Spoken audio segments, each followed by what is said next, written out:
Little Rock's mayor is fighting to keep a police officer off the force, a legal battle that's costing taxpayers thousands of dollars. And it's all over Officer Charles Starks, who is white and was fired for shooting and killing a black man, a shooting that was deemed justified. Tonight, Fox 16's Investigates' Susan L. Corey looks at why this case is now causing a divide at City Hall.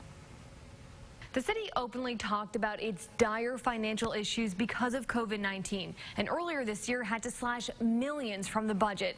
Several city board of directors think fighting this case isn't a good use of funds, not to mention it's a fight they think the city should have walked away from months ago.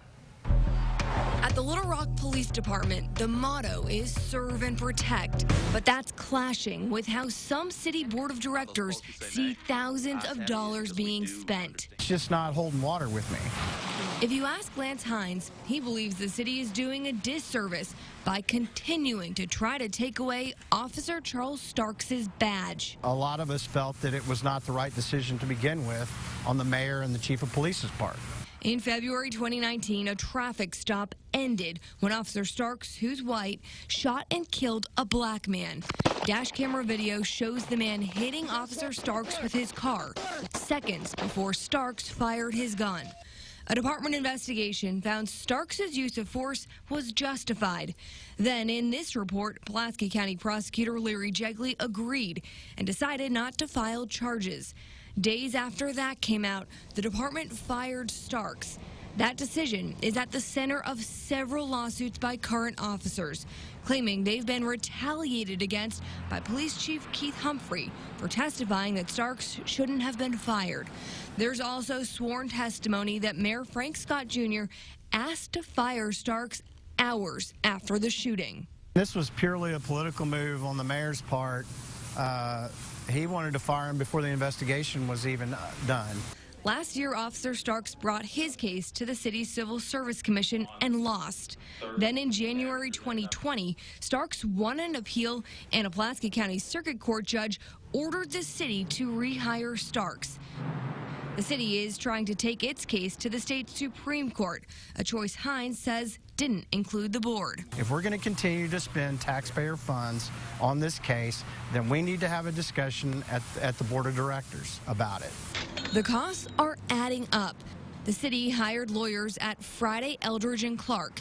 Invoices show they've been billed almost $90,000, and that doesn't count costs for the state Supreme Court appeal. At a minimum so far.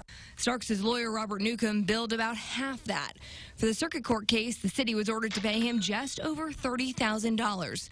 Then there's another nearly $30,000 in back pay to Starks. That brings the total so far to about $150,000. There's, a lot of push around the country that, officers should have to be responsible for their misconduct and be personally liable for it. Well, then I think that the mayors and the chiefs should be personally liable too, not the taxpayers. Newcomb also represents Starks in a lawsuit against the mayor and police chief claiming retaliation. He calls letters like this one proof. It's from Chief Humphrey to the state commission in charge of certifying officers. The chief wrote Starks exhausted all appeals, wasn't rehired, and should be decertified. It's dated September 20th, 2019, before Starks filed his appeal. Here at the police department, it's a case Chief Keith Humphrey says he can't talk to us about. And down the street at City Hall, the mayor also said he can't comment, both saying it's because there's pending litigation. A month ago, I requested an update from the mayor. Hines says he's never heard back, but he's not giving up. Vote on whether or not we're going to pursue this case any further before another dime is spent. I reached out to every member of the board of directors. I heard back from 2 others who say the board has not been involved in this decision and they have similar concerns. Meanwhile, court records show the city has until a week from today to file its argument in the state Supreme Court appeal. Back to you. All right, Susan, good job, and thank you very much.